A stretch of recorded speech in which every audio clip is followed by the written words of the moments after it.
Hi, welcome to a sort of weekend reading, and I say that loosely because time isn't as it seems so much as we put value in it, clocking in and clocking out, which kind of takes me to my topic of purpose. Now, it is very easy to feel lost in this gigantic world of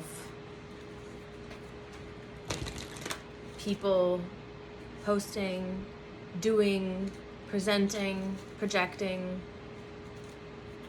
and we don't quite know where we really fit in. I've been talking with a few different people lately, and the theme of purpose has come up quite often.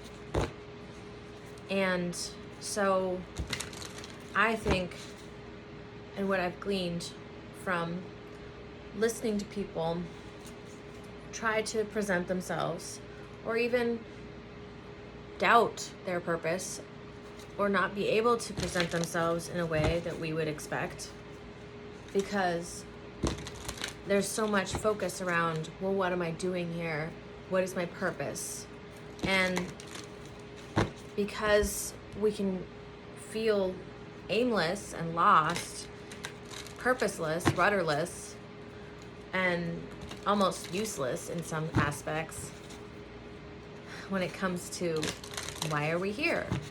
Now, I can't answer that question for you because that's a you question, but I wanted to pose that as a starting point because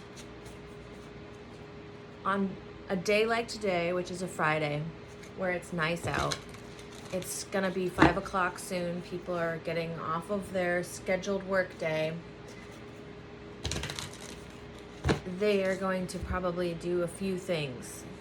They're either going to shuck off all their responsibilities for another day because it's Friday and it's time to party, which is a valid thing for people who want to do that.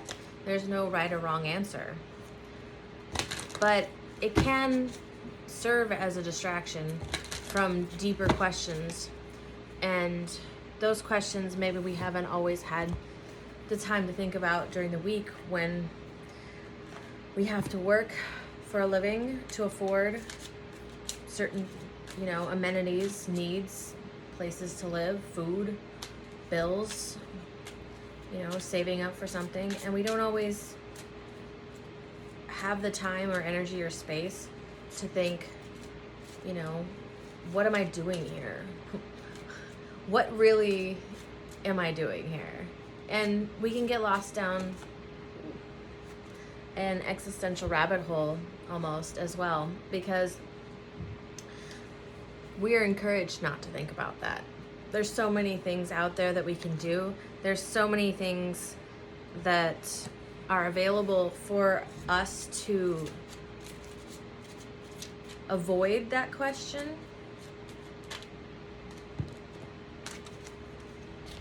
And that those are purposely there to ask those questions, because it's scary.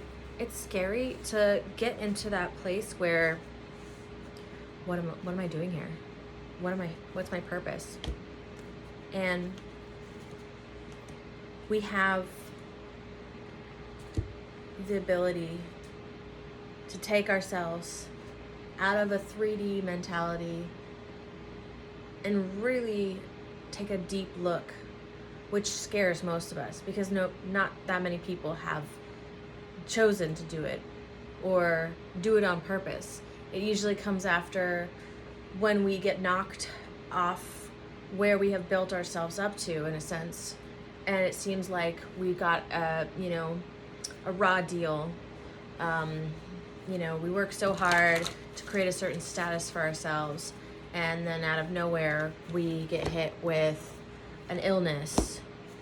We get hit with a life path ending. Something unexpected happens to us, and we ask, why God, why? Even people who don't really believe. There's a lot of non-belief, which is totally a valid thought People don't want to believe in a power higher than themselves, or they don't want to believe in a God that was created by, a certain religious text or background. I think there's something in the middle. I think the universe is a living, breathing entity.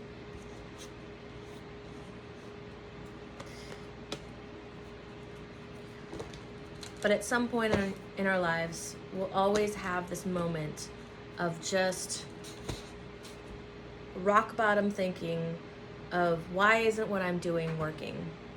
Why did what I just do fail? We worked so hard. We were doing what we were supposed to. We were checking off the boxes.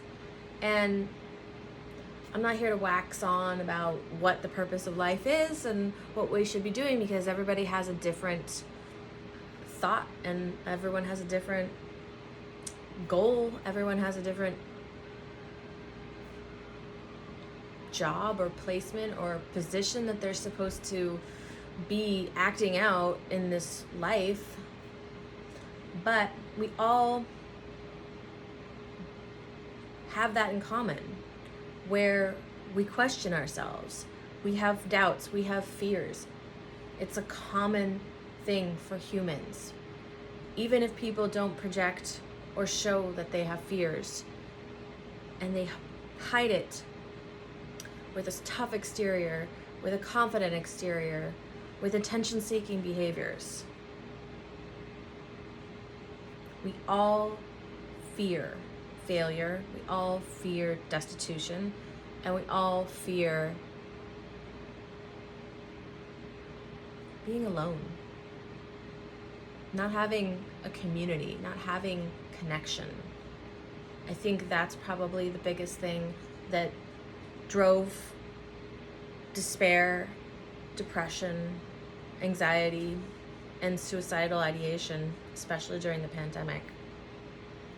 Personally, I know I suffered from a lot of that, and I know that other people did. It was very prevalent. I heard it a lot.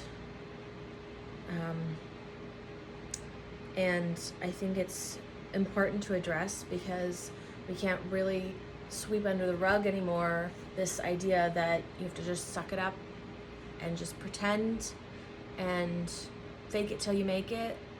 All are fairly good intermittent motivators, and spite is always a great intermittent motivator. But if we want to really get down to the kernel of our humanity, what drives us, what gets us up in the morning, what makes us feel alive. People do adrenaline rush activities like jumping out of planes or diving off a high cliff. I mean, there are several movies, where there's adrenaline, seeking as part of the plot line. People love action movies because it makes their heart race and it makes them feel connected to some kind of, risky behavior. Why is that? Why is that a desired outcome for a lot of people? Is it because we don't always feel alive in our current state? Is it because we sometimes block out the current reality and drive ourselves into a fantasy land almost, disconnect from, this grounded idea of, I'm living in this reality, this is what's happening, I have to accept what's happening, and all of the ideas and maybe even the darkness around it. And it's so easy to want to dissociate, because when you think about all the horrible things and all the awful stuff that is happening in reality, you don't really want to sit with it. You don't want to, feel the dread, feel the awfulness, because we don't have solutions. We don't have any answers of how to fix it. So, it feels kind of like you're just holding the weight of the world for your own, torture. Like, well, I'm just going to think about all these horrible things and I don't know what to do. So I'm just going to, bear that weight. And I feel like a lot of people, they really want to do something, and that motivates some people, but some people feel crushed by it. And because we're all different humans, we all experience the world slightly differently and see it from a different context and perception. That's what comes, some people, they go into a deeper despair.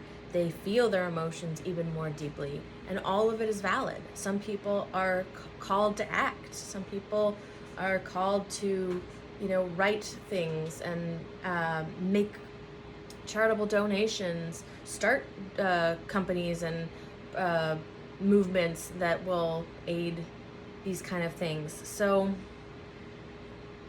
bringing it all back down to purpose and maybe thinking about, why am I here? Addressing those more difficult questions. The most important thing is to be grounded in the pursuit of more lofty goals. And a lot of us don't really know how to ground. We don't know how to be mindful. We don't know how to control the emotional chaos that comes with thinking about some of these things. And that can lead us into all different types of behaviors: attention seeking, dissociation, escapism, avoidance, self-destruction. Some of them all kind of loop together in circles and conjoin. So as an unpopular opinion, I don't want to shame or blame anyone. And I think that there are people that do terrible things and terrible things are happening, but maybe instead of labeling them terrible people or people who are, messed up in the head and fucked up and totally just lost causes, we want to delve deeper into understanding what the motivation behind some of those acts were, because some of that chaos can drive people to commit those kind of acts and behaviors. Some of it is pure greed. Some of it is pure bloodlust, as we've seen a lot of people commit mass murders recently in the last 10, 15 years. It's become more prevalent. And the hardest question is to ask why. Why would somebody want to kill that many people just for whatever reason? Do they hate all those people? Did they just cross their paths and they just were like, well, I'm gonna, take out another one? Or am I going to, commit this, act of greed and steal all this money from these, this charity or this body of government, or trick all these people into paying me money? I'm going to, rob a bank. I mean, some people we can rationalize more than others, but it's all acts of, against the social norm, basically.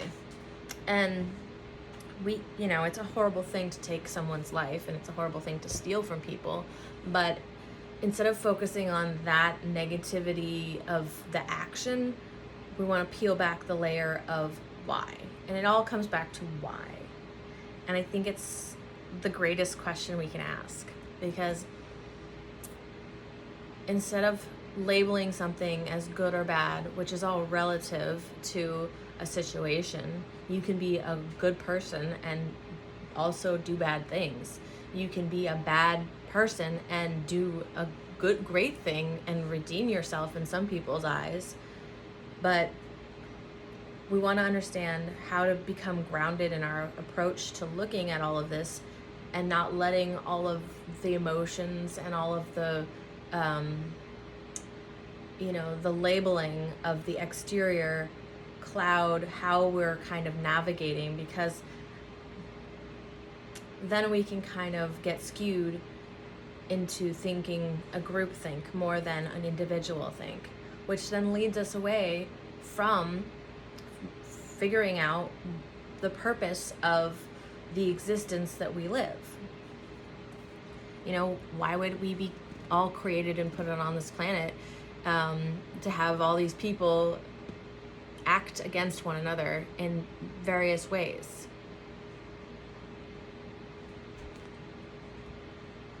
Simplified, why are you here? What is your purpose? What do you want to create in the world? How can you create that in a world full of chaos? Bring it down, bring it into your body, and sit with it. It may be uncomfortable. I've had many mentors tell me just sit with the uncomfortable emotion. Don't try to distract yourself. And that is the hardest and the most important thing I have picked up.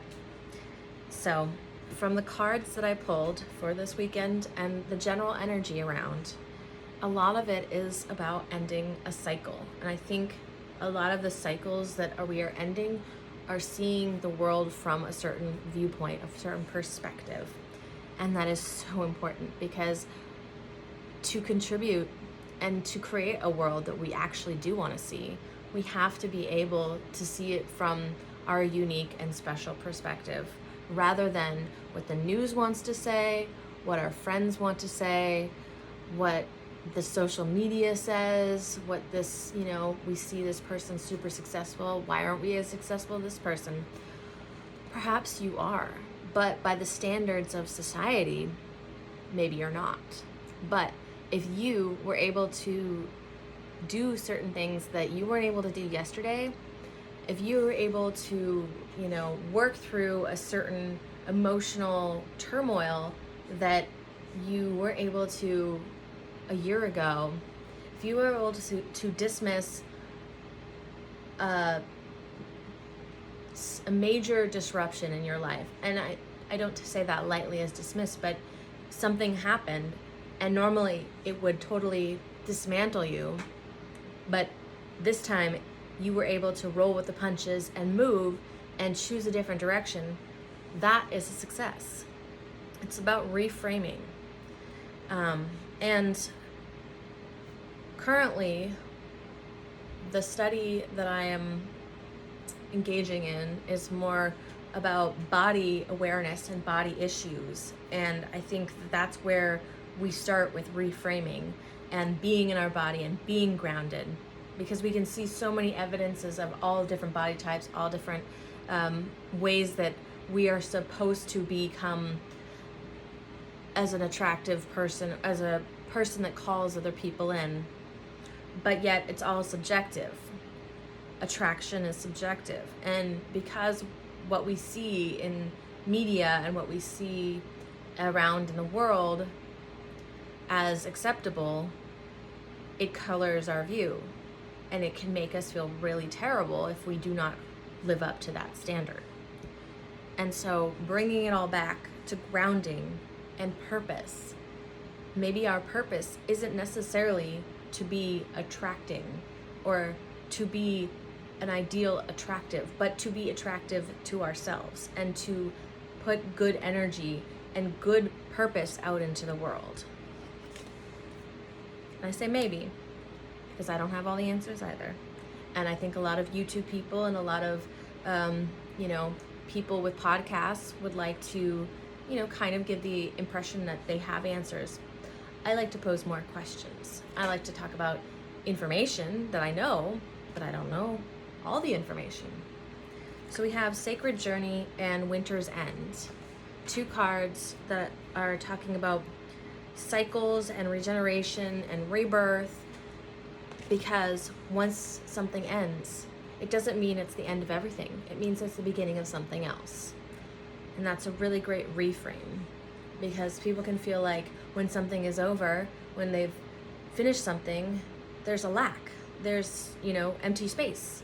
And there can be a depression.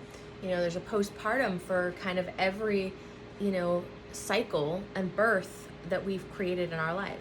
And birth as not in birthing a child, but birthing a project, birthing an idea, birthing anything that we've created, getting a new apartment, getting a new job, ending a job.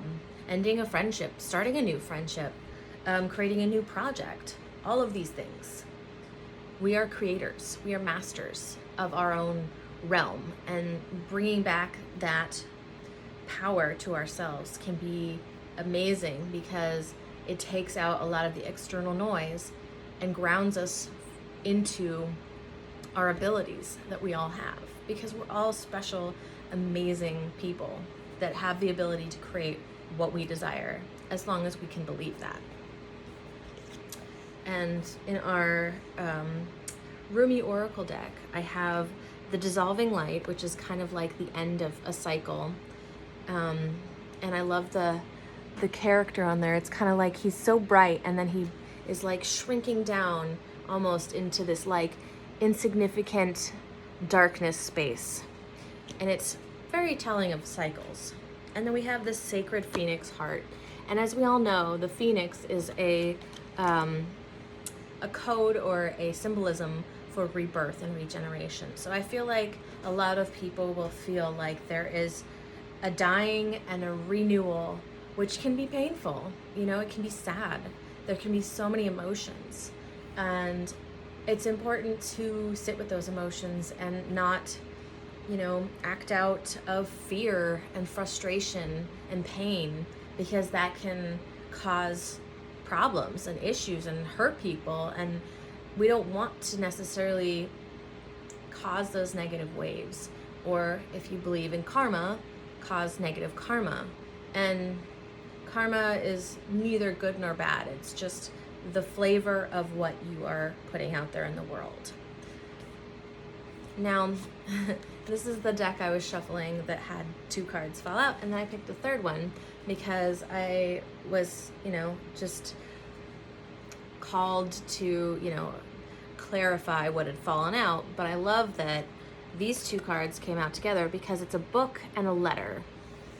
And a book is like a knowledge holder. It holds secrets, it holds, you know, a tome of information, whether it just be what the author was trying to portray as a story or as a encyclopedia of information, or, you know, anything really. There's so many different books out there. And then we have a letter, which is like a specific page out of this book. And I feel like there is something important that we need to really delve into and really research and pick out of the knowledge that we are being given. Mars being in Gemini, that we can have an over expansion and over focus, too much information almost coming at us. And we are spiraling closer and closer, excuse me, into Mercury retrograde and Mars retrograde. And retrogrades are just all about reviewing and trying to recall and reinstate, reestablish, rethink, you know, just edit things in our life. And then we have the birds, which is about disseminating information. So it's like we interpret and we take in this information that we have sought from the book, for a specific topic, and we kind of put our own personal spin, our own, you know, experiences with that information, and then we can talk from a place where we have, you know, firsthand knowledge, but then we also have knowledge that we have gleaned from other people, and merging that all together to create a vaster expansion of knowledge, which is basically just all the knowledge that we have in this world, is people experiencing, researching, writing it down, and more people taking that, researching further, expanding on that further, and adding their own additional information.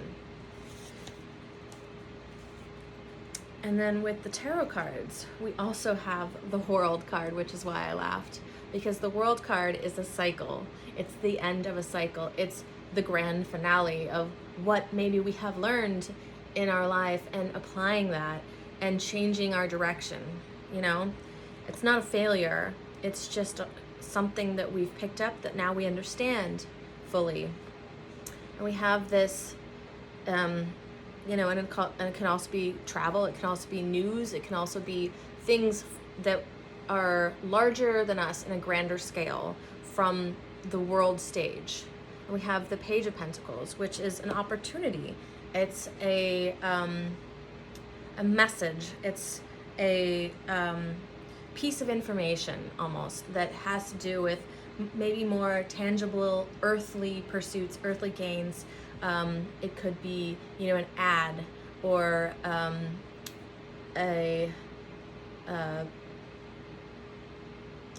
putting your money into furthering a goal of yours. So it could be a loan.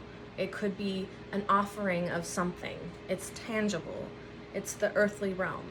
And then we have the Nine of Swords reversed, which is about stepping out of those fear mentalities, those fear loops that we can get stuck in and almost paralyzed by. And, step out of the cycle of outside external thoughts and step into kind of our own, idea of what we want to create. We also have the Nine of Wands reverse, which is about feeling like blocked off, feeling like we have to shield ourselves. But also it can be, putting forth effort, keep pursuing things, pushing until the very end. It's this last stitch effort of, I must get this done. Maybe we don't. Maybe we don't need to keep pushing at something. Maybe something is no longer working and we need to reroute and kind of figure out a different way of how we're going to approach. And I like that there's 2 nines here that are reversed, because these are cycle enders. This is, when we get back to the 10, it's over. And in numerology, 1 and 0 as 10 adds together and is 1 again. We don't really have a 10. And numerologically speaking, 9 is the end of the steps, and we start over again with then like the next, building of 1, 2, 3, 4, 5, 6, 7, 8, 9. But we have a digit in front of it. But it's still the same building status, even though we, have maybe some experience behind us. Now we can use that experience to add to what we are trying to build, but we are moving on to the next stage. And we have the 4 of Wands, which is a great final card, because that is talking about security, stability, what we have built. Now, it can talk about a home, it can talk about a relationship, it can talk about a family, but it doesn't necessarily have to be that. It's more about taking the pieces that you have built and putting them together into a stable, grounded foundation that you can further build upon. And this could be anything that you have built: an education, a business, relationships, all types of relationships. It can be a job that you are finally moving on to another, phase of that job. You've, learned all you needed to do, and now you're getting either a promotion or you're going out on your own using all that information. There's a heavy emphasis on information. So make sure you're listening, but you're also listening with your own internal guidance and how you get out of the fray of all the extraneous information that we don't need, like, gossip and anger and, negative talk, negative self-talk, slandering, toxic negative news cycles and behaviors, stepping out of that and learning and realizing how to discern and disseminate that information in a better way than just taking it all in and becoming overwhelmed by it.